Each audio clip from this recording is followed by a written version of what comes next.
ఈ రోజు నువ్వు మారాలో ఉన్నావా? త్వరలోనే నువ్వు ఏలీము అనుభవంలోకి వెళ్ళిపోబోతున్నావు. సమృద్ధిలోకి వెళ్ళిపోబోతున్నావు. ఇంకా అక్కడ సమృద్ధి ఆనందకరమైన ప్రదేశం అది.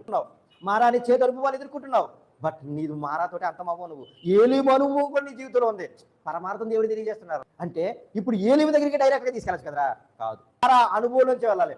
చెప్తున్నా బిడ్డ, నీ శ్రమలు ఎందుకు వస్తున్నాయి తెలుసా? నువ్వు ఏలీము వెళ్ళే ప్రయాణ టికెట్లో ఉన్నావు. నువ్వు నీ టూర్ అది. అంటే మారా అనుభవం నడిపించబడుతున్నావు. అంటే వయ్యా మారాకుండా వెళ్తున్నావు నువ్వు. మారా అంటే చేదు అనుభవాలు. ఎక్కడికి నీ టికెట్?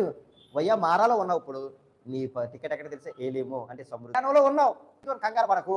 నీ టికెట్ ఇక్కడ కాదు, నీ టికెట్ ఏలీముకి ఉంది. నీ టికెట్ ఇక్కడ ఆగిపోవట్లేదు. ఆ వయ్యా మారాకుండా వెళ్తున్నావు అంటే నువ్వు ప్రతి ఒక్కరి అనుభవాలు ఏ బిడ్డ. బట్ నీకు శ్రమలు వచ్చి నీవు శ్రమల్లో అల్లాడిపోతున్నావంటే, సుడులు తిరుగుతున్నావంటే నీ టికెట్ ఏలీముకు ఉంది. బట్ ఇక్కడ నువ్వు ఆ ప్లేస్ లో ఎక్కడ నీ ప్రయాణం ఆగింది, నువ్వు చూసి అల్లాడిపోతున్నావు. వాళ్ళు ఏలీములో ఆగారు బిడ్డ. ఈ రోజు నువ్వు కూడా ఏలీములో ఆగుతావు. విశ్వసించు. ఏలీములో సమృద్ధిని చూస్తావు.